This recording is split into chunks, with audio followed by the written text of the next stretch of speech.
ভয়াবহ বান বিধ্বস্ত কৰা পৰিৱেশৰ পিছত এতিয়া সোণালী দিন আৰম্ভ হৈছে বজালীৰ মেধিকুচি গাঁৱলৈ। বজালী ভৱানীপুৰ সৰভোগ সমষ্টিত মেধিকুচিত শীঘ্ৰেই মুকলি হ'ব নৱনিৰ্মিত ভট্টদেৱ বিশ্ববিদ্যালয়।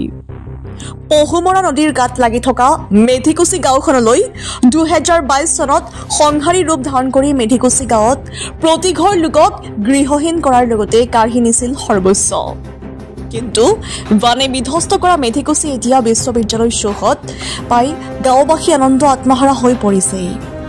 কোনোবা যদি ঘৰ ভাড়া দিয়াৰ বাবে সাজু হৈছে, কোনোবাই আকৌ সাজু কৰিছে দোকান দিবলৈ। বিশ্ববিদ্যালয় চৌহদত এতিয়ালৈ স্থাপন হোৱা নাই ছাত্ৰাবাস আৰু ছাত্ৰী নিবাস, যাৰ ফলত মেধিকুচি গাঁওবাসীয়ে হ'ব দূৰ দূৰণিৰ পৰা অহা যোৱা কৰা ছাত্ৰ ছাত্ৰীৰ বাবে ভৰসাৰ থল। যিখন গাঁৱৰ মাটিৰ মূল্য আছিল 20,000 30,000 টকা, কিন্তু ভট্টদেৱ বিশ্ববিদ্যালয় স্থাপন হোৱাৰ পৰা 50-60 লাখলৈ বৃদ্ধি হৈছে মাটিৰ মূল্য। অসমৰ মুখ্যমন্ত্ৰী হিমন্ত বিশ্ব শৰ্মাক ধন্যবাদ গাঁওবাসী ৰাইজৰ। News desk digital Assam live. বান্ধি ভাড়া দিম।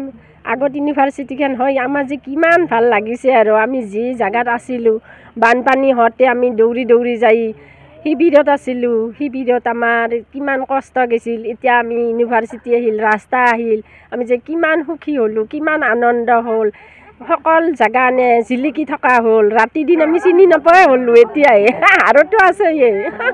আগতে যি বানপানীৰ সময়ত কিন্তু এটা সময়ত এই মেডিকেল এখন অসমৰ মানচিত্ৰৰ পৰা নোহোৱা হৈছিল। ঠাল ঠিং একেবাৰে মানুহকেইজনৰ ঠাল ঠিং বুলি নোহোৱা হৈ গৈছিল। কক মানুহ দৌৰি দৌৰি, তাতে লাইন নাই, কেনেকৈ যে চলি আছিলোঁ সেইকেইদিন। আমি পানী সকলোৱে পানী, আমাৰ যাবাই ৰাস্তা নাই, ইফালে নাপাওঁ সিফালে নাপাওঁ। আমি পহুমাৰা নদীৰ পানীত আমি এনেকৈ আছিলোঁ যেন আমি ৰাতি হ'লে ভাবি থাকোঁ এই ভাজে আমি মৰিয়ে যাওঁ নেকি। গোটেইকেইটা মানুহে লগ লাগি থাকোঁ ৰাতি হ'লে। পৰিৱৰ্তন আহিল, বহুত পৰিৱৰ্তন আহিল। এতিয়া সকলোৱে আমি দেখোঁ ৰাতি এনে জিলিকি থকা হেন দেখোঁ, আমি যেন এনে স্বৰ্গতে আছোঁ এনেকুৱা দেখোঁ। আমি পঢ়িলে এনে যেন গাঁতাত আছিলোঁ, যেনে কষ্টত আছিলোঁ। ৰাস্তা নাই, কোনো যাবাৰ হেৰি নাই, সকলোৱে জংঘল।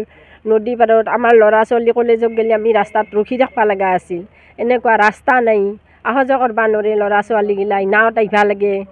যেতিয়া আমাৰ ইয়াত মথাউৰি ভাঙিছিল, তেতিয়া আমাৰ গোটেই গাঁওখনৰ ঘৰ দুৱাৰ ভাঙি একেবাৰে চেচ। গৰু ছাগলী ক'ত দিছোঁ, ক'ত খাইছোঁ, ক'ত কি কৰিছোঁ ঠিক নাই। ইয়াৰ পিছতো চৰকাৰে আমাক যথেষ্ট সহায় কৰিছে, দল সংগঠনবিলাকেও আমাক সহায় কৰিছে। ইয়াৰ পিছত আমি চৰকাৰৰ পৰা যি সহায় সহযোগ পাইছোঁ, তাৰ পৰা বহুতে ঘৰ দুৱাৰ বান্ধিছে, নতুনকৈ এতিয়া থাকিবৰ সুবিধা কৰি লৈছে এতিয়া। আৰু তাৰপিছত এতিয়া লগে লগে মথাউৰিটো চৰকাৰে সুন্দৰভাৱে বান্ধি দিছে।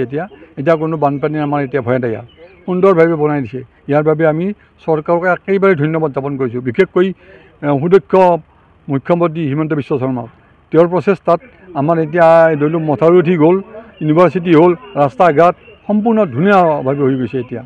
ইয়াৰ বাবে আমি তেখেতক ধন্যবাদ জ্ঞাপন কৰিছোঁ।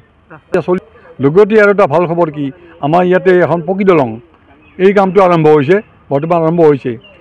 পহুমৰা নৈৰ ওপৰেদি একদম পাঠশালাৰ সংযোগী ধুনীয়া এখন পকী দলঙৰ কাম আৰম্ভ হৈছে।